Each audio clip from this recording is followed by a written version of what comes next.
खुलुमबाय स्टुडेन्ट दं आङो राकेश रामसियारि दिनै बिश्वकर्मा आरो बिश्वकर्मायावनो आसामनि गुबुन गुबुन जायगाफोराव गोबां बिबांनि अखा आरो अखा खोरोमनायखौ नुनो मोन्दों आरो बे समाव बोथोर बिगियाना मोनसे सांग्रांथि होदों नोंखौ आसामबासि बा आसामनि थागिबिफोरखौ बे समाव सानब्रैनि थाखाय बा सानब्रै सानाव गोबां बिबांनि अखा बारहुंखा बारगोन होननानै बे समाव सांग्रांथि होनायखौ नुनो मोन्दों नोंगौ नोंथाङाबो जुदि बबेबा मोनसे जायगायाव थांनोब्ला सांग्रां जानानै नोंथाङा सेफ जायगा थाङोबा रैखाथि गोनां जायगा बै जायगाफोराव दावबायहैनो थाखाय बे समाव बोथोर बिगियाना आगु सांग्रांथि होदों बबे जिल्लाफोराव गोबां बिबांनि अखा हागोन आसामनि बबे खनायाव गोबां बिबांनि अखा हागोन बे समाव नोंथांमोननो बड'लेण्ड बुब्लिया लाबोदों माबे जिल्लाफोराव गोबां बिबांनि अखा आरो बारहुंखा बारगोन बे बारहुंखा बारनायखौ बे समाव बोथोर बिगियाना आपडेट होनायखौ बे समाव नुनो मोन्दों नोंथांमोननो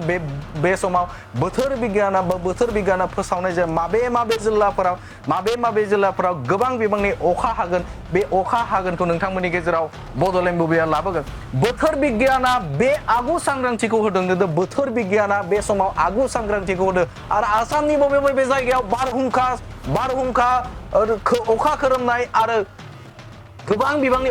बे अखाया हागोन बे समाव नोंथांमोननो बड'लेण्ड बुब्लिया लाबोदों नोंगौ माबे जिल्लायाव अखा बारहुंखा अखा खोरोमनाय जागोन नोंगौ माबे जिल्लाफोराव अखा हागोन बारहुंखा बारगोन बे समाव नोंथांमोननो बड'लेण्ड बुब्लिया गिबिसिनै आपडेट नोंथांमोननि गेजेराव लाना फैदों क'क्राझार धुबुरी चिरां आरो बङाइगाव क'क्राझार धुबुरी चिरां बैफोर जायगाफोराव बा बैफोर जिल्लाफोराव गोबां बिबांनि अखा हागोनखौ बे समाव आपडेट बा थामहिनबा नोंथांमोननि गेजेराव फोरमायदों नंगौ आरोबाव बैफोर गवालपारा बरपेटा कामरुप नलबारि गवालपारा कामरुप आरो नलबारि बैफोर जिल्लाफोराव गोबां बिबांनि अखा हागोन बे अखा हागोनखौ बे समाव जोंनिसिम खौरां सफैदों कामरुप नोगोर सनितपुर पश्चिम कार्बि आलं कामरुप नोगोर सनितपुर आरो पश्चिम कार्बि आलं बैफोर गोबां बिबांनि अखा हागोनखौ बे समाव बोथोर बिगियाना सिगांग्रो आपडेट होनायखौ नुनो मोन्दों डिमा हासाव काछार करिमगन्ज हाइलाकान्दि आरो हाइलाकान्दि बैफोर जिल्लाफोरावबो गोबां बिबांनि अखा हागोन बे समाव बोथोर बिगियाना मोनसे बे आपडेटखौ होनायखौ नुनो मोन्दों नोंथाङा जुदि बबेबा मोनसे जायगायाव थांनोब्ला सिगांग्रो नोंथाङा रैखाथि गोनांखौ नोंथाङा सायख'ना ला रैखाथि गोनां जायगाफोराव थां आरो बांद्राय गोजानाव नोंथाङा थाङिया बे समाव मोजां मानोना सानब्रैनि थाखाय बे समाव बोथोर बिगियाना मोनसे गोबां बिबांनि बारहुंखा आरो अखा हागोनखौ बे समाव आपडेट होनायखौ नुनो मोनो पुब कार्बि आलं आरो गलाघाटआवबो गोबां बिबांनि अखा हागोन बे समाव नोंथांमोननो गिबिसिनै बड'लेण्ड बुब्लिया माबे जिल्लाफोराव गोबां बिबांनि अखा हागोन बे समाव आपडेटखौ नोंथांमोननि गेजेराव लाबोबाय थादों धेमाजि डिब्रुगड़ शिबसागर चराइदेव तिनिसुकिया धेमाजि डिब्रुगड़ सनितपुर चराइदेव आरो तिनसुकिया बैफोर जिल्लाफोराव गोबां बिबांनि अखा बारहुंखा आरो अखा खोरोमनाय बे जागोनखौ सिगांग्रो आपडेट होदो बोथोर बिगियाना बे समाव नोंथांमोननो बड'लेण्ड बुब्लिया सिगांग्रो आपडेटखौ लानानै फैदों जरहाट माजुलि लखिमपुरावबो सिगांग्रो सांग्रांथि होदों सिगांग्रो आपडेट बोथोर बिगियाना बे समाव होनायखौ नुनो मोन्दों बोथोर बिगियाना बे समाव सांग्रांथि होदों आरो सांग्रांथि नोंथाङा जाय जायगायाव दं बे जायगायाव सांग्रांथि था मानोना बोथोर बिगियाना बे सानब्रैखौ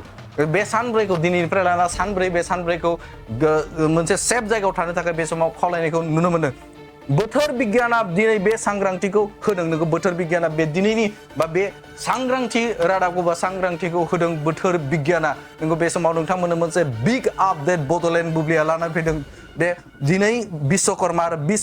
बे जागायनानै गोबां बिबांनि आसामनि खना खनला जायगाफोराव आसामनि गुबुन जायगाफोराव गोबां बिबांनि बारहुंखा अखा हानायखौ बे समाव नुनो मोन्दों आरो फैगौ सानब्रैनि गेजेराव गोबां बिबांनि गुबुन जायगाफोराव आसामनि खना खनला जायगाफोराव अखा हागोनखौ आपडेट जोंनिसिम मिथिदों बे समाव नोंथांमोननो बड'लेण्ड बुब्लिया बे खौरांखौ बा बोथोरनि जे आपडेट सानब्रैनि जानो गोनां जे आपडेट बेखौ नोंथांमोननि गेजेराव लाबोबाय बङाइगाव मेरिडियान किया मटर श'रुमा नोंथांमोननि थाखाय लानानै फैदों बाम्पार अफार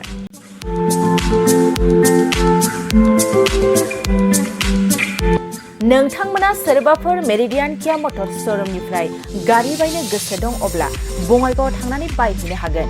बे बाम्पार अफारफ्रानो जाहैबाय सेल्टस गारियाव 1,25,000 केरेन्स गारियाव 1,50,000 सनिक गारियाव 50,000 सिम खम बेसेनाव मोननो हागोन